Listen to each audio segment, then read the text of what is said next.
You're listening to the Betoota Advocates Weekly News Wrap on Desert Rock FM 96.5. Welcome back to the weekly Betoota Bulletin, recording live here in the Diamantina Shire. You're joined by myself, Clancy Overell. We've got Errol Parker in the booth, and we've got Wendell Hussey. The weather is getting warmer. We hope you are enjoying yourselves wherever you are right now, whether you're listening on the wireless, listening on Spotify, in the tractor, in the ute, in the boat, in the living room, out on the lawn. In a mobile phone smuggled into prison. Yep, could be doing one of those jobs. Your celly came in with a celly up him. Anywhere, we hope you're enjoying yourselves. And we love having you. We love having you. So what have we got on in the news today? Well, Clancy, the political mudslinging has continued for another week, and we're going to start off with a story about that. Former Prime Ministers have been urged to shut up unless they're providing character references for Cardinal Pell. Yeah, the Murdoch media has fired up, hitting out at the likes of Kevin Rudd and Malcolm Turnbull for criticising Scotty from Marketing's recent behaviour. The pair have been quite vocal in criticising our current Prime Minister's leadership, and it's left some people feeling quite annoyed. Yes, the likes of Paul Murray and co are not so impressed at all. They've attacked the public contributions of the former Prime Ministers and revealed that they should only speak up if they are giving character reference for a man who was on trial for historical child sex offences. Then it's okay to return to the limelight, but only briefly. Or if you're pushing a particular Murdoch agenda, I think it's okay to pipe up then. Or if you're in Taiwan telling them that we should go to war with China. Yeah, that's all good. Now, that takes us to our next story, which is on the Prime Minister himself. Scott Morrison is under fire for telling the media that he had a pie for lunch, even though they all saw him eat a family-sized quiche. Yes, Scotty has finished the week with another bang, claiming that he never told a lie while in public office, which is an interesting claim given his behaviour and comments on electric vehicles ruining the weekend, his lack of efforts to source vaccines during a pandemic, the French submarine deal, his secret trips to the UK and Hawaii during national crises, and so on and so on. Obviously, there's plenty to be said about his lies on those matters, but it's his lunch choice that's captured our attention today. He decided to tell the media that he had a pie, like a true Aussie patriot, for lunch today, despite everybody watching him eat a hubcat-sized quiche all himself. Yeah, it was a real whopper. As one of the journalists at the press conference actually said, Scott, you didn't even pause. The thing must have been 2 or 3 kilos and you ate it in like 7 minutes. It was a quiche. I know a quiche when I see one. You even smiled to yourself when you happened upon a rich, streaky vein of bacon buried deep underneath the surface. Sounds like a pretty legitimate comment there from the journalist. Man. And moving on to another interesting political figure.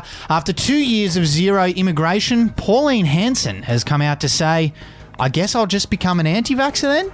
It has been lean pickings for the fiery senator from the Ipswich region, and it's caused her to consider pivoting. Yeah, a bit of a rebrand. With the election only a little way off, Pauline needs to desperately figure out how to exploit the anxieties of everyday Australians to get votes and to keep the money rolling in.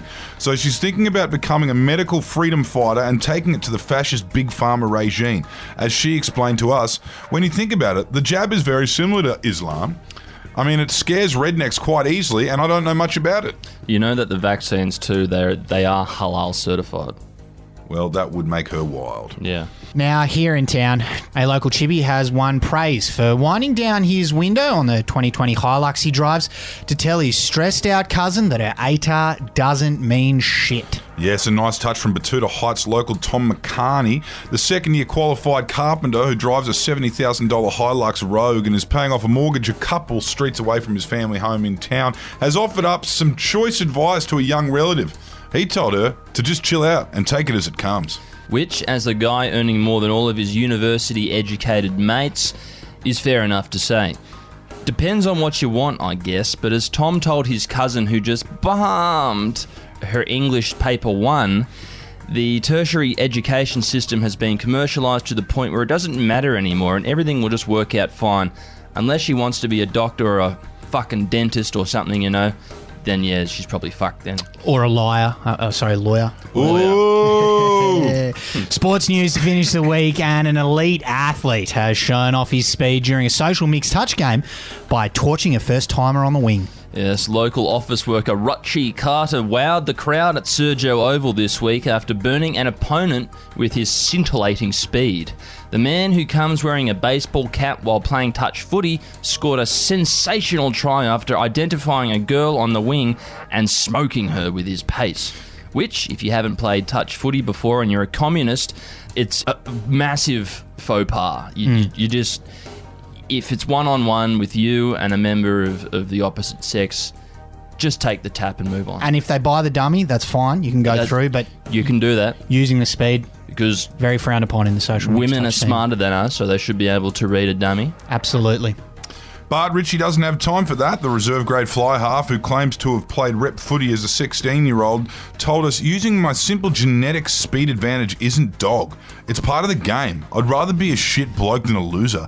If you've got a gift like that, like my pace, just use it. Well, maybe if they were playing full contact, he could get spear tackled into the cricket pitch, and start talking like he's deaf. It's quite a small bloke. I think that's why he really relishes the touch football rather than the contact stuff. Yeah. Bit of a local Michael Jordan, I guess. Just can't turn it off.